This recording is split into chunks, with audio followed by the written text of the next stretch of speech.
स्वागत है आप सभी का अपना प्यारा सा यूट्यूब चैनल त्रिशांत एकेडमी में। अब हम आए हैं आपके लिए बहुत ही इंपॉर्टेंट क्वेश्चन लेकर। और जैसा कि आप सभी लोग जानते हैं कि आपका जो हाई स्कूल और इंटरमीडिएट एग्जाम चल रहा है, आपका 16 फरवरी से एग्जाम डेट आपकी आ चुकी है। आपके पास टाइम बहुत कम है और मैंने आपको पहले ही बताया कि आपके पास 34-35 डेज एग्जाम के अकॉर्डिंग है, जिसमें हम लोग आज की क्लास में क्लास 10th के मोस्ट इंपॉर्टेंट क्वेश्चन पर डिस्कशन करेंगे। जो आपके ऑब्जेक्टिव क्वेश्चन आएंगे तो उस पर हम लोग डिस्कशन करने वाले हैं। चैप्टर 1 हम लोग आज स्टार्ट करेंगे। और ऐसे ही आपको जितने भी आपके हाई स्कूल में चैप्टर है आपके साइंस के सिलेबस में एक एक करके पूरा कवर करेंगे। सबसे पहले हम बात करेंगे बायो के फर्स्ट चैप्टर में जैव प्रक्रम लाइफ प्रोसेस के बारे में। ठीक है, चलिए देखिए, पहला क्वेश्चन आपके स्क्रीन के सामने है और आपने अभी तक चैनल को सब्सक्राइब नहीं किया तो चैनल को सब्सक्राइब करके रखिए, जिससे कि आपको वीडियो का नोटिफिकेशन सबसे पहले मिले। देखिए, फर्स्ट क्वेश्चन कह रहा है यहाँ पे कि ऑक्सीन है। ठीक है, ऑक्सीन है। ऑक्सीन कौन सा है? वर्षा को ऑक्सीन बोलते हैं, एंजाइम या हार्मोन्स या फिर कार्बोहाइड्रेट। तो आपका आंसर क्या होगा? हार्मोन्स। ठीक है, हार्मोन्स जो होता है वो एक ऑक्सीन है। ठीक है, चलिए क्वेश्चन नंबर 2, मस्तिष्क में विभिन्न सूचनाएं किस रूप में संचित होती है? ठीक है, मस्तिष्क में जो विभिन्न सूचनाएं होती हैं, मतलब जो भी आप की सूचना होती है, जैसे आपको कोई टच किया तो ये टचिंग जो आपकी होती है ये मतलब किस रूप में संचित होती है? तो आपको आंसर बताना है संवेदना, ऑप्शन नंबर डी। ठीक है, चलिए क्वेश्चन नंबर 3 कह रहा है कि रच्छी कोशिकाएं पाई जाती हैं। रच्छी कोशिकाएं किसमें पाई जाती हैं? तो पत्तियों में पाई जाती है, आप सभी को पता है। वीडियो को आप एंड तक देखिएगा, जिससे कि आपको सारे क्वेश्चंस आपको कवर कर सके।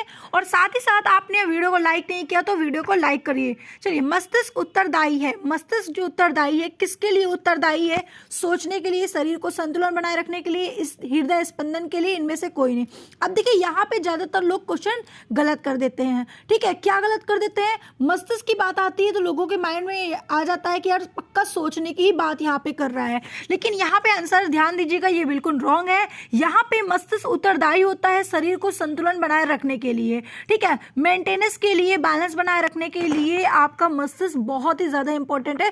सिर्फ देखिए, संतुलन बनाए रखने के लिए यहाँ पे आपका सोचने वाला भी इसी पॉइंट में आ जाएगा। तो ये ऑप्शन आपको नहीं लगाना, ये लगाना है शरीर का संतुलन बनाए रखने के लिए।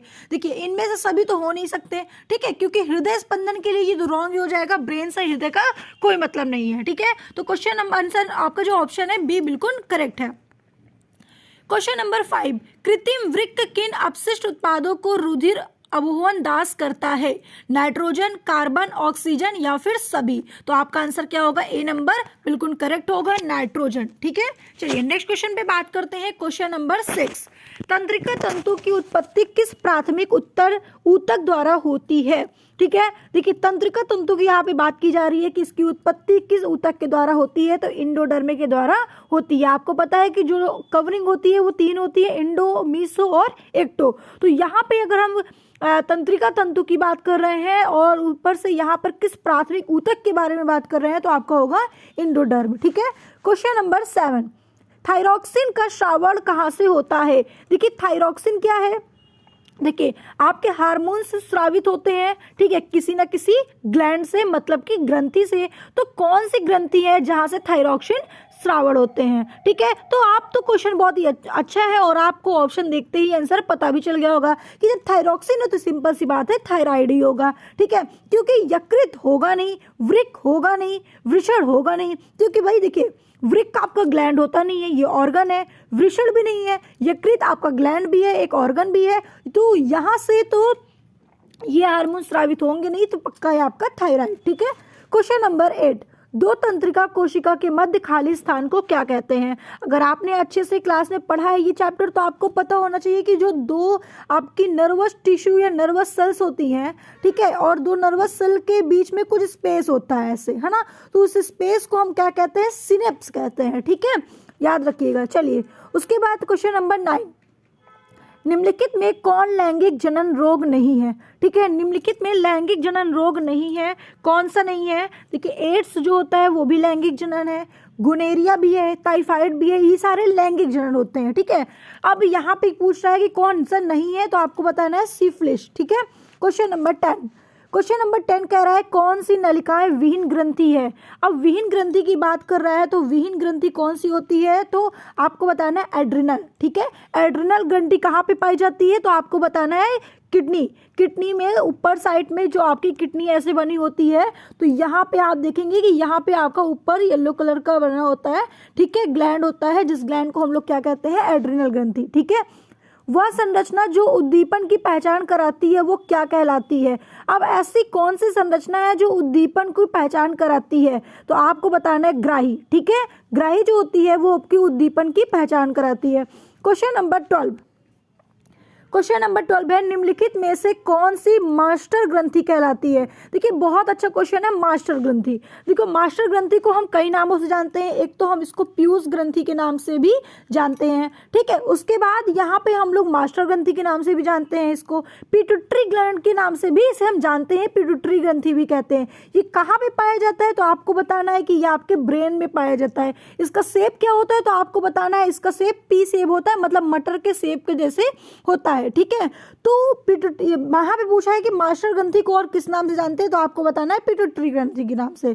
ठीक है, चलिए उसके बाद क्वेश्चन नंबर 13, इंसुलिन की कमी के कारण रोग होता है। ये तो बच्चों को पता होगा कि इंसुलिन की कमी अगर हमारे बॉडी में हो जाती है तो हमें मधुमेह मतलब कि डायबिटीज जैसे रोग हो जाते हैं। ठीक है, चलिए क्वेश्चन नंबर 14, ग्वाइटर रोग पनपता है। ठीक है, ग्वाइटर रोग पनपता है। अब आपको याद होगा ग्वाइटर रोग की बात करता है तो आयोडीन की कमी से। ये कैसा रोग होता है, तो आपको पता होना चाहिए कि गले में आपने देखा होगा कि थोड़ा सा गला आपको फूल जाता है, सूजन टाइप का आ जाता है ना। आपकी मतलब आप कैसे दिखने लगते हो, वो कैसे बताऊं, मतलब बहुत आपका गला मोटा मोटा हो जाता है। ठीक है, बहुत सूजन टाइप का हो जाता है। तो ये कब होता है, जब आपके बॉडी में आयोडीन की कमी होती है। इसी को हम लोग ग्वाइटर बोलते हैं और लोग घेंगा भी बोलते हैं इसको हिंदी में। ठीक है, निम्नलिखित में से कौन सा पादप हार्मोन्स है। अब देखिए यहाँ पे पादप हार्मोन्स की बात किया है कि कौन कौन से पादप हार्मोन्स होते हैं।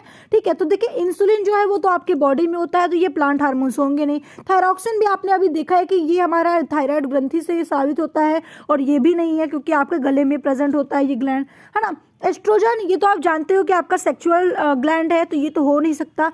तो अब ये आपका बचा है साइटोकाइनिन, तो साइटोकाइनिन जो होता है वो आपका प्लांट हार्मोन्स है। ठीक है, चलिए क्वेश्चन नंबर 16, वृक्क की संरचनात्मक एवं क्रियात्मक इकाई को क्या कहते हैं। ठीक है, वृक्क की संरचनात्मक और क्रियात्मक इकाई को क्या कहते हैं। देखिए यहाँ पे वृक्क की बात किया है कि संरचनात्मक और क्रियात्मक इकाई को कहते हैं, लेकिन अगर यहाँ पे किसी और चीज की बात करता या पादप की संरचनात्मक क्रियात्मक पूछता तो इसका आंसर क्या होता, सेल। और कौन सा सेल, मतलब सेल, नॉर्मल सेल की जो संरचनात्मक और क्रियात्मक इकाई होती है उसे हम कोशिका ही कहते हैं। यहाँ पे लेकिन वृक्क की पूछा है तो यहाँ पे वृक्क की जो कोशिका होती है, सबसे छोटी इकाई होती है, उसे नेफ्रॉन कहते हैं। ठीक है, चलिए उसके बाद क्वेश्चन नंबर 17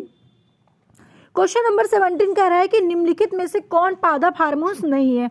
अभी आपने देखा कि पादप हार्मोन्स है, अब पादप हार्मोन्स नहीं है, तो यहाँ पे देखिए आपने एक साइटोकाइनिन तो पढ़ा था, अभी पादप हार्मोन्स है, तो इसका मतलब ये करेक्ट होगा। ठीक है, तो आपका कौन सा नहीं है इसमें से। ठीक है, पादप हार्मोन्स, तो आपको बताना है ये। ठीक है, आपका जो ऑक्सीटोसिन होता है वो आपका पादप हार्मोन्स नहीं है। एथिलीन और ऑक्सियल ये सारे चीज क्या है, प्लांट हार्मोन्स है। ठीक है, चलिए क्वेश्चन नंबर 18, एड्रोजन है। एड्रोजन क्या है, हार्मोन्स है, कैसा हार्मोन्स है, आपको बताना है नर हार्मोन्स है। नर बोले तो क्या, नर को क्या बोलते हैं कि मेल या फीमेल, जल्दी से बताइए, मादा फीमेल और नर मेल, तो मेल हार्मोन्स आपका एंड्रोजन होता है। ठीक है, पादप हार्मोन्स का उदाहरण है, पादप हार्मोन्स का एक उदाहरण आपको बताना है, तो आप बता सकते हो कि प्लांट हार्मोन्स का उदाहरण पेप्सिन। ठीक है, चलिए क्वेश्चन नंबर 20, बीज रहित फलों को बनने को कहते हैं। बीज रहित फलों को बनने को कहते हैं, क्या कहते हैं, तो आपको बताना है अग्र प्रभाविकता। ठीक है, क्वेश्चन नंबर 21, निम्नलिखित में कौन लैंगिक जनन संचरित रोग है। लैंगिक जनन संचरित रोग की बात कर रहा है, तो आपको बताना है कि एड्स और आपके क्या है, गोनोरिया, ये दोनों लैंगिक जनन है। ठीक है, आपने देखा था कि अभी आपका एक आया था जो लैंगिक जनन थे, तो इसमें से ये दोनों लैंगिक जनन है। ठीक है, चलिए ए और बी। अब हम नेक्स्ट क्वेश्चन पे बात करते हैं।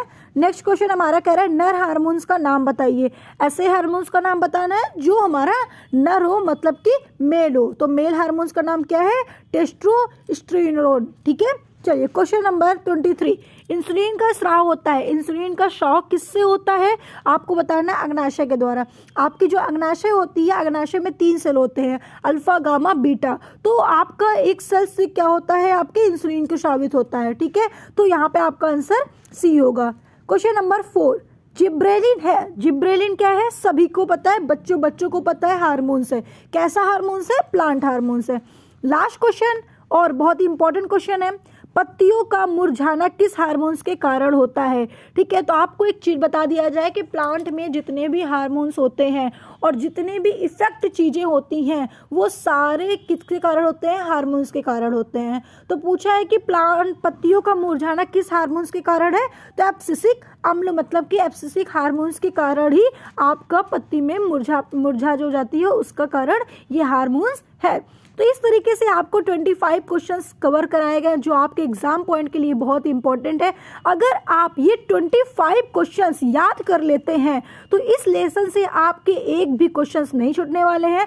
हम आपको कल और भी 25 क्वेश्चंस या 50 क्वेश्चंस लेकर आएंगे आपके लिए, जिसमें से आपका एक भी क्वेश्चन इस चैप्टर से नहीं छोड़ा जाएगा, सारे क्वेश्चंस आपको कराया जाएगा, जिससे कि आपके जो 20 नंबर के ऑब्जेक्टिव क्वेश्चंस हैं वो आपके एक भी मिस्टेक ना हो, गलत ना हो, आप फुल मार्क्स ऑब्जेक्टिव में ला लो, क्योंकि आपके लिए बहुत ही सुनहरा मौका है।